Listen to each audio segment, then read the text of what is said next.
Last episode में हमने देखा था कि उस खंजर के लगने की वजह से सेवन अब बेहोश हो जाता है, जिस पर अब थोड़ी देर के बाद यहाँ पे एक पर्सन आते हुए कहता है कि मेरे छोटे भाई, मैंने कभी ये एक्सपेक्ट नहीं किया था कि जब मैं वापस लौटूंगा तो तुम्हें इस हालत में पाऊंगा। और अब हमें पता चलता है कि ये पर्सन और कोई नहीं बल्कि सेकंड प्रिंस यान चैन है, जो पूरे 6 सालों के बाद यान फैमिली में फिर से वापस लौट आए हैं। जिस पर अब प्रिंस यान सेवन को अपनी गोद में उठा के उसे एक मेडिसिन खिला देता है और फिर सेवन की ओर देखते हुए कहता है कि चलो कोई सीरियस बात नहीं है। जिस पर अब यहाँ पे फर्स्ट प्रिंस लाव और यांसू भी आ जाता है, जहाँ पर यांसू जैसे प्रिंस चैन को देखता है तो बहुत ही खुश होते हुए कहता है कि फाइनली हमारे फैमिली डॉक्टर वापस आ चुके हैं। तब लाव कहता है कि ये हुई ना बात, अब सेवन को कुछ भी नहीं होगा।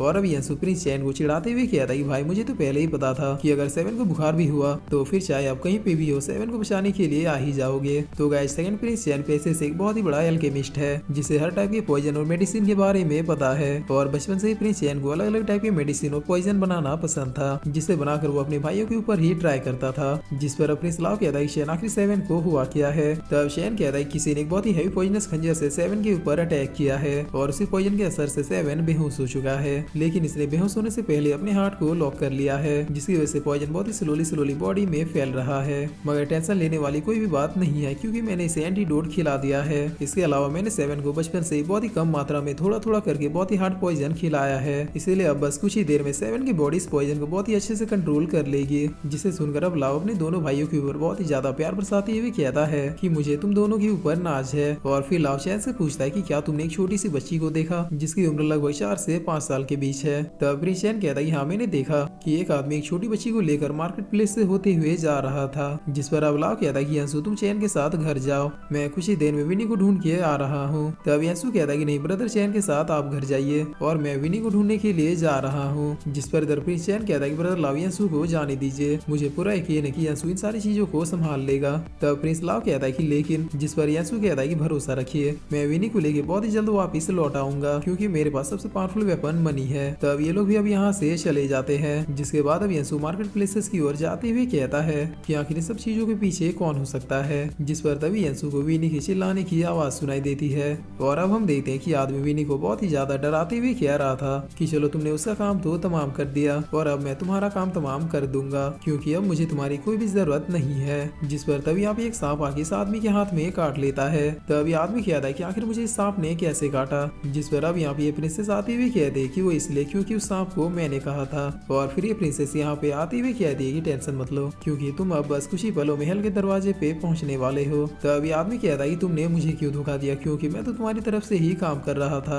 जिस पर ये प्रिंसेस कहती है कि मैंने तो तुमसे बस सेवन को मारने के लिए हाथ मिलाया था और अब चूंकि वो काम हो चुका है तो फिर तुम्हारे जिंदा रहने या फिर ना रहने से मुझे क्या ही फर्क पड़ेगा। तब इस प्रिंसेस की इतना कहते ये आदमी मुंह से खून की उल्टी करके मर जाता है। जिस पर अब ये प्रिंसेस अपनी सेविका से कहते हैं कि इस बच्ची को उठा लो और इसे भी हमारे साथ हमारे भी फैमिली में ले चलो। तब ये सेविका भी यस प्रिंसेस कहते हुए विनी को लेके अब जाने लगती है। जिस पर इधर हम देखते कि यांसू इन सारी चीजों को छिप छिप के देख रहा था और देखते हुए कह रहा था कि अच्छा तो इन सब के पीछे भी फैमिली का हाथ है, लेकिन अब आखिर ये लोग इस छोटी आलू को किडनैप क्यों कर रहे हैं। और अब ये सेविका विनी को लेके अपने कैरियर से जाने लगती है। तब यांसू भी इस कैरियर के पीछे दौड़ते हुए कहता है कि मुझे किसी भी हालत में इस छोटी आलू को बचाना होगा, वरना अगर मैं इस काम में फेल हो गया तो फिर सेवन मुझे जिंदा नहीं छोड़ेगा। और अब यांसू भी भागते भागते कैरेज वाले के पास आ जाता है और फिर यांसू इस कैरेज वाले को बहुत सारा पैसा देते हुए कहता है कि अब यहाँ से जो कैरेज निकली उसका तुम्हें पीछा करना है। तब ये आदमी भी अब अपने कैरेज को बहुत ही तेजी से भगाते हुए कहता है कि सर आप बिल्कुल निश्चिंत हो जाइए, मुझे पीछा करने का बहुत ही सालों का अनुभव है। और ये कहकर ये आदमी उस सेविका के कैरियर को चेंज करना शुरू कर देता है। जिसके बाद अब सीन चेंज होता है और इधर हम सेवन के पैलेस को देखते हैं, जहाँ पर सेवन अभी भी इस पॉइजन की वजह से बेहोश था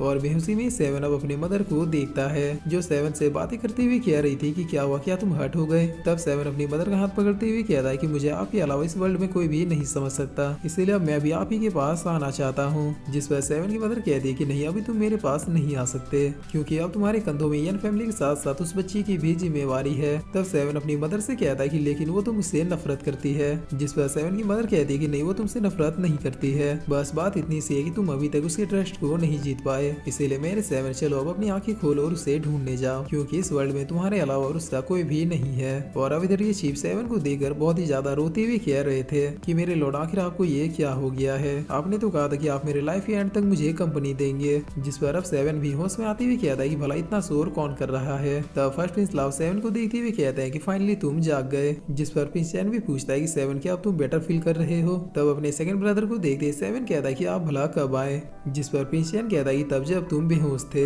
तब इधर फर्स्ट प्रिंस लाव कहता है कि 7 तुम्हें विनी के बारे में टेंशन लेने की जरूरत नहीं है क्योंकि यंसु विनी के पीछे गया है। जिस पर 7 कहता है कि लेकिन क्या यंसु इन सारी चीजों को हैंडल कर पाएगा। और अब तभी यहाँ पे गार्ड आते हुए कहता है कि थर्ड प्रिंस ने आप लोगों के लिए कुछ भेजा है।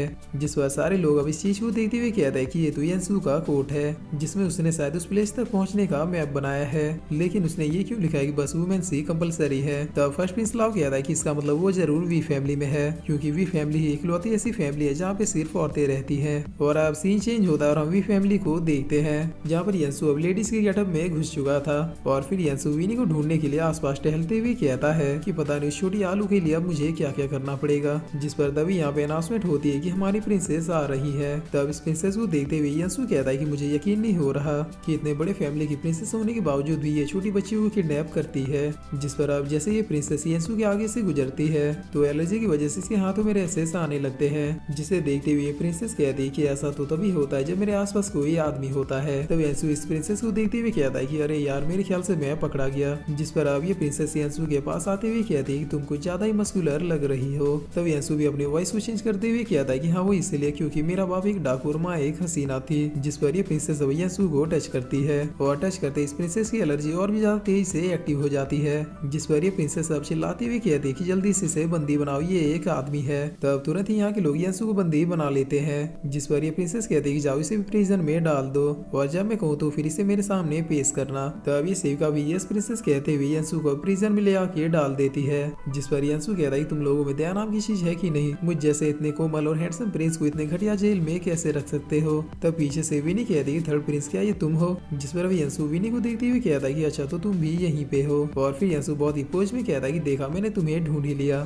तब विनी बहुत ही ज्यादा रोते हुए कहती है कि थर्ड प्रिंस मुझसे बहुत ही बड़ी गलती हो गई। जिस पर यंसु कहता है कि चुप हो जाओ, इसमें तुम्हारी कोई भी गलती नहीं है और देखना बहुत ही जल्द 7 आके हमें बचा लेगा। तब विनी कहती है कि थर्ड प्रिंस मुझे नहीं लगता कि इस बार हमें बुरा प्रिंस बचाने आएगा क्योंकि विनी ने बुरे प्रिंस को बहुत ही बुरी तरीके से हर्ट किया है। जिसे सुनकर यंसु बहुत ही ज्यादा शौक होते हुए कहता है कि क्या वो जहरीला खंजर तुमने 7 को मारा था। तब विनी कहती है कि हाँ मेरे 5th ब्रदर ने मुझसे झूठ कहा था कि अगर मैं ऐसा करूंगी तो फिर इससे मेरी मदर की जान बच जाएगी। जिस पर यंसु अपने मन में कहता है कि इसमें भला इस बच्ची की क्या गलती है, 5 साल की एज में भला इस बच्ची को अच्छा और बुरा क्या ही पता होगा। और अब विनी यंसु से कहती है कि बड़े वैगन चलो मुझे हिट करो क्योंकि मैंने बिना कुछ सोचे बुरे प्रिंस को हर्ट किया। जिस पर यंसु अपने मन में कहता है कि मुझे मारने का मन तो कर रहा है लेकिन अगर मैंने इसे टच भी किया तो फिर 7 मुझे नहीं छोड़ेगा।